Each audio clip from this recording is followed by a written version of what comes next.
रुक जा भाई, बात कर रहे हैं, क्या तरीका है भैया, बोलो नहीं, तुम लोग ही बोलोगे तो ये क्या करेंगे। हाँ, शिव जयंती पर मैं महाराष्ट्र की, सारे देश की जनता का अभिनंदन करता हूँ और छत्रपति शिवाजी महाराज से प्रार्थना करता हूँ कि उनका सपना साकार हो, जो सपना उन्होंने देखा है वो देश में साकार हो, यही मैं प्रार्थना करता हूँ। चलिए कोर्ट में। सर, शिव जयंती का दिन है आज, छत्रपति शिवाजी महाराज का जन्मदिन है, क्या कहना चाहिए। छत्रपति शिवाजी महाराज ने जिस तरीके से कारोबार किया, स्वराज्य की जो संकल्पना है वो इस राष्ट्र में अगर किसी ने नींव उसकी डाली है तो छत्रपति शिवाजी महाराज है। और उनका अनुशासन जिस ढंग से था कि राष्ट्र निर्माण के लिए जो भी है, जात पात पंथ धर्म कोई भी हो, अगर वो राष्ट्र के लिए खड़ा है उसको लेकर उन्होंने स्वराज्य का निर्माण किया।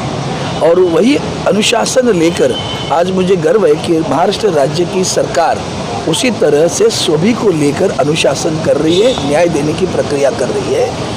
मुझे लगता है कुछ चीज़ें केंद्र सरकार को भी राज्य सरकार की तरफ से सीखनी चाहिए। और ख़ास करके छत्रपति शिवाजी महाराज की जब जयंती है तो उस दिन पर तो ये तो सोचो कि छत्रपति शिवाजी महाराज के ज़माने में किसान इस तरह से अगर उसके हाल होते तो क्या छत्रपति शिवाजी महाराज चुप रहे बैठते। किसानों की फसल को हाथ भी न लग जाए ये कहने वाले छत्रपति शिवाजी महाराज थे।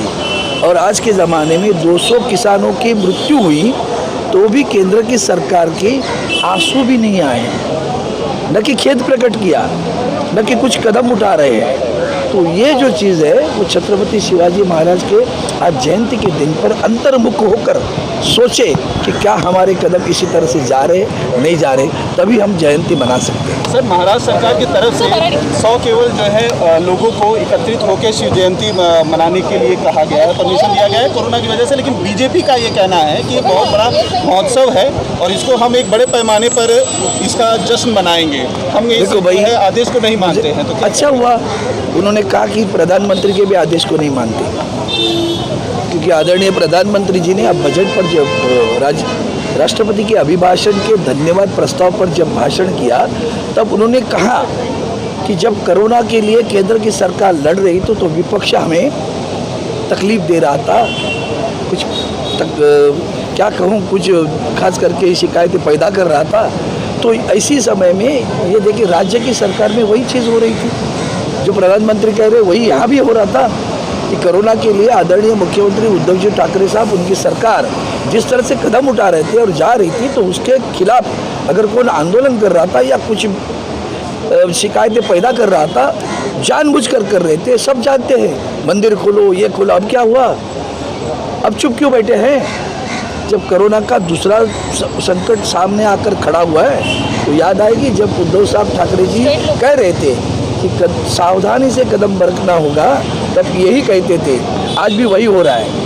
और मुझे लगता है कि प्रधानमंत्री जी ने जो कहा उसके खिलाफ भारतीय जनता पार्टी के विपक्ष की नेता या महाराष्ट्र में कदम उठा रहे हैं। सर, महाराष्ट्र में बेमौसम बारिश और ओलावृष्टी की वजह से दोबारा से फसल का काफ़ी ज़्यादा नुकसान हो गया है।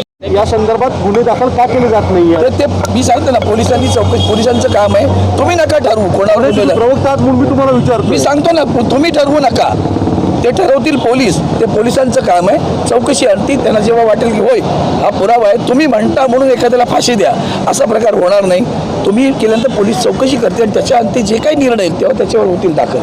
महाविकास आघाडीमध्ये शिवसेना काँग्रेस एकत्र आल्यानंतर आता काँग्रेसमध्ये देखील शिवसेनेसारखा आक्रमकपणा येऊ लागला। क्या बात आहे, कारण का नाना पटोले असं म्हणतायत की आम्ही अमिताभ बच्चन आणि अक्षय कुमार यांचं शूटिंग बंद पाडू, कसं बघताय या वक्तव्य? मला वाटतं ते त्यांचे आता पक्षाचे अध्यक्ष झाले आणि ज्या पद्धतीनं त्यांनी सांगितले ते मला शिवसेनेचा संस्कार जवळपास येऊ लागला असं वाटायला लागलं। पण मूळ मुद्दा असा आहे, त्यांनी काय भूमिका घेतली यापेक्षा हे सत्य आहे या देशामध्ये की जेव्हा 200 शेतकरी या संबंध आंदोलनात मृत्यू पावले तेव्हा ही सगळी मंडळी का गप्प होती याचं उत्तर यामधनं मिळालं पाहिजे असं मला वाटतं। करेंगे, लेकिन याद है निसर्ग का जो चक्रवात आया था उसके पहले भी जब ओले गिरे, बारिश गिरी, तो केंद्र की सरकार के कृषि खाते के जब लोग हुए तो कभी आए, कृषि विभाग के लोग 4 महीने के बाद में आ गए हैं। अब तो फसल अगर गिरी है, अगर वो 8 दिन के अंदर आए तो पता चलेगा, कहेंगे 2 महीने बाद आएंगे तो क्या मिलेगा लोगों को। तो ये भी एक सभी किसानों को और भारत की जनता को इसकी भी जानकारी होनी चाहिए। जब पिछली बार चक्रवात आया, इतना बड़ा नुकसान हुआ, तो उसके बाद में केंद्र के सरकार के अधिकारी कितने महीने के बाद आए और आज तक कुछ मदद मिली नहीं है। यही इस बार भी नहीं होना चाहिए, इतनी अपेक्षा करता हूँ। आता मराठी अरे आज छत्रपती शिवाजी महाराजांची जयंती आहे, काय सांगाल महाराष्ट्राला?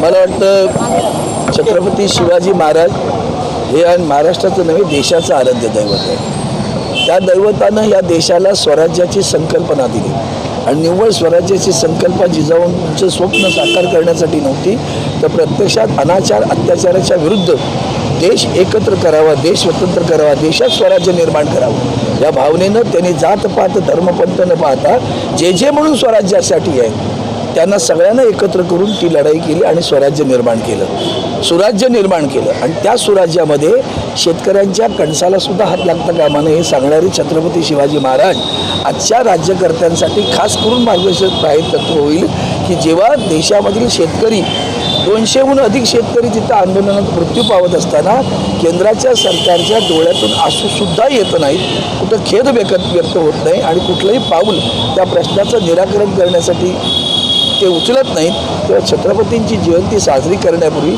त्यांना अंतर्मुख व्हावं लागेल, तरच त्यांना छत्रपतींची शिवजयंती साजरी करण्याचा अधिकार आहे असं मला वाटतं। आणि म्हणून मला महाराष्ट्र राज्य सरकारचं खास अभिनंदन केलं पाहिजे की आदरणीय मुख्यमंत्री उद्धवजी ठाकरे साहेब ज्या पद्धतीनं इथलं अनुशासन चालवत आहेत, प्रशासन चालवत आहेत, ते पाहिल्यानंतर छत्रपती शिवरायांची जयंती साजरी करताना सर्वसामान्यांना नाही, काल परवाकडे सुद्धा त्यांना या सगळ्या करोना संकटात शेतकऱ्यांचं कर्ज माफ केलं होतं आणि उलट आता आणखीन असं केलं की 3 लाखापर्यंतचं कर्ज बिनव्याजी शेतकऱ्यांना देणार। हा खरा शेतकऱ्यांचा राजा, हा खरा शेतकऱ्यांचा राजा, तेच खरं शेतकऱ्यांचे छत्रपती दैवत। आणि म्हणून ज्या पद्धतीनं राज्य सरकार झालं त्याचं अनुकरण कदाचित थोडंसं केंद्र सरकारनं केलं तर निश्चितच शेतकऱ्यांना न्याय मिळेल असं मला वाटतं। महाविकास आघाडीमध्ये शिवसेना आणि काँग्रेसमध्ये आता एका मंत्र्यावर बलात्कारासारखे आरोप मला वाटतं या विषयावर तुम्ही उचलली जीभ लावली टाळ्याला केली म्हणून ताबडतोब मान्य केलं पाहिजे असं समजू नका। माध्यमांनी सुद्धा संयमानं वागलं पाहिजे असं मला वाटतं। कुणावरही चारित्र्य हननाचे शिंतोडे उडवल्यानंतर त्याच्या परिवार आणि त्याच्या संबंधाच्यावर जे काय होईल कायदेशीर आहे ना। एकदा माननीय मुख्यमंत्र्यांनी सांगितलं की त्याची कायदेशीर चौकशी करू आणि चौकशीनंतर जे येईल ते कुणालाही त्याच्यामध्ये आपण भेदभाव करणार नाही। ही जी काही पद्धत आपली सुरू झालेली आहे ना ती आम्ही गेल्या करोनाच्या काळात पण पाहिलेली आहे। काय झालं हो पुछता आहे भारतवाल्यांचं, बोला ना त्याच्याबद्दल काहीतरी केव्हा तरी। तिथं तोंड का गप्प असतात तुमची, तिथं तुमची तोंड का गप्प असतात। पुछता है भारत, आता मी तुम्हाला विचारतो पुछता है भारत क्या हुआ उस बातों का। म्हणून कोणाचं तरी चारित्र्य हनन करणं हे काम माध्यमांनी करू नये अशी माझी आपल्याला विनंती आहे। महाविकास आघाडीमध्ये इस जयंती को सेलिब्रेट नहीं कर सकते हैं क्योंकि कोरोना का मामला। देखिए ये बीजेपी का कहना है कि वो बड़े पैमाने पर सेलिब्रेट करेंगे क्योंकि ये महाराष्ट्र के लिए बहुत बड़ा दिन है, बहुत देखिए बड़ा महोत्सव है। उसको हम सब मानते हैं चाहे वो छत्रपति शिवाजी महाराज की जयंती हो, दिवाली हो, ईद हो, दशहरा हो, सभी उत्साह के दिन है, सभी सेलिब्रेशन का वक्त रहता है। पर देश में जो हालात है मौजूदा उसको ध्यान में रखते हुए कोविड के जो निर्बंध है उस पर हम अगर उस पर पाबंद नहीं रहेंगे तो नुकसान हो जाएगा। असा आरोप केला जाता है कि याच्यामध्ये आमने समय में दूसरा से दाब देख रहे हैं। उन्होंने कल बयान दिया भंडारा में कि अक्षय कुमार और अमिताभ बच्चन को यहाँ शूटिंग होने नहीं देंगे। उनके बयान को आप किस तरह दें, उनके बयान को आप समर्थन करते हैं? मैं समझता हूँ कि मुझे उनका क्या बयान मैंने सुना नहीं है, पर महाराष्ट्र का राज्य एक दिमाग एक ही विचार से चलना चाहिए और जो भी इश्यूज़ है डिस्प्यूट्स है उसको बातचीत के जरिए छुड़ाना चाहिए। सर विधानसभा अध्यक्ष निवडणुकीच्या संदर्भात तुमचं काय मत आहे?